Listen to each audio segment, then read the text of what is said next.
Buddha tidak pernah mengajarkan kepada kita untuk mendapatkan solusi melalui berdoa.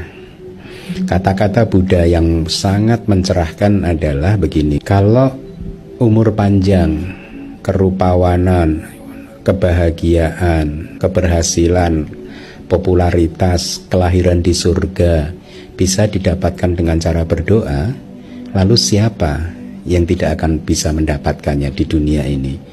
Karena berdoa itu mudah, ya.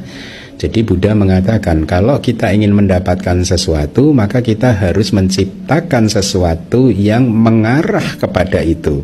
Kalau kita ingin mendapatkan kedamaian dan kebahagiaan, maka kita harus menciptakan sesuatu yang mengarah pada pencapaian kedamaian dan kebahagiaan. Dan berdoa itu bukanlah sesuatu yang mengarah pada pencapaian hal-hal yang baik seperti itu. Berdoa yang saya maksudkan di sini adalah berdoa untuk meminta kepada makhluk-makhluk mana pun untuk mengabulkan apa yang kita inginkan, untuk menuruti apa yang kita maui. Itu definisi berdoa di sini. Tetapi kalau berdoa itu dalam Buddhis itu kan hanya melakukan puji-pujian kepada Buddha, Dhamma, Sangha, dan juga mungkin mengembangkan metta, ya, mengembangkan cinta kasih tanpa harus meminta-minta kepada siapapun, maka itu benar. Jadi berdoa untuk meminta-minta itu tidak efektif, ya. Semua manusia di muka bumi ini berdoa setiap hari, tapi faktanya masih banyak penderitaan di sana sini di belahan bumi yang manapun. Jadi itulah mengapa menurut Buddhism berdoa bukanlah cara yang cerdas untuk menyelesaikan masalah. Ibaratnya kalau kita ingin mendapatkan buah mangga, mau makan mangga, ya kita harus tanam benihnya mangga. Ya, berdoa bukan sebab untuk kemunculan berbagai jenis kebahagiaan dan pencapaian-pencapaian yang baik apapun itu. Karena doa tidak akan bisa membantu. Hanya aksi nyata yang bisa membantu. Ya.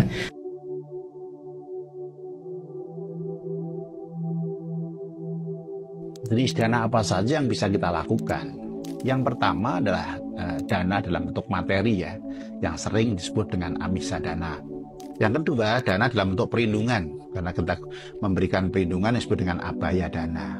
Kemudian dana dalam bentuk dharma, ya, inilah dana kebijaksanaan. Mengapa? Karena memberikan dhamma akan menghasilkan pemahaman yang maju dan berkembang. Nah, dana yang selanjutnya jenisnya adalah dana pengampunan, atau disebut dengan istilah santi. Itu bagaimana kita memberikan pengampunan, memaafkan itu adalah berdana, ya. Kemudian dana dalam bentuk pelayanan kepada siapa saja, di mana saja, itu juga dalam bentuk dana. Yang terakhir adalah dana dalam bentuk doa atau pujian. Ini disebut dengan istilahnya adalah pati dana. Nah, pati dana itu bisa dilakukan tidak sekedar hanya dana untuk yang telah meninggal saja, tapi justru doa dalam bentuk pujian yang bisa kita lakukan.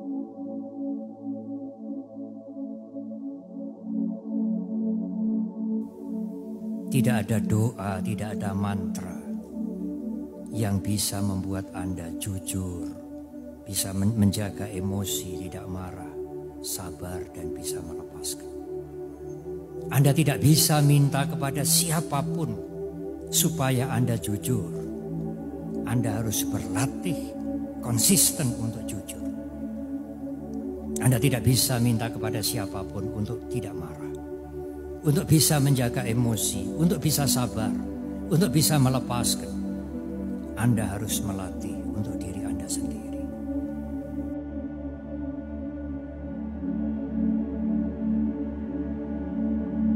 Meyakini hukum karma membuat seseorang bertanggung jawab.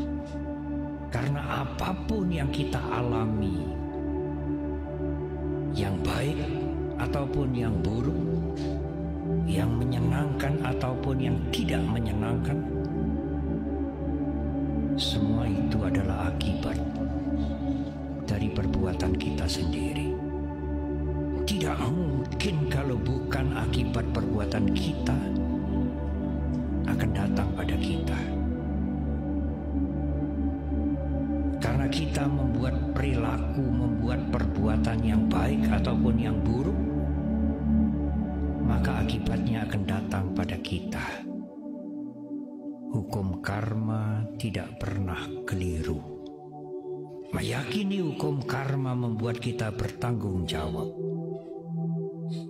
atas kehidupan kita.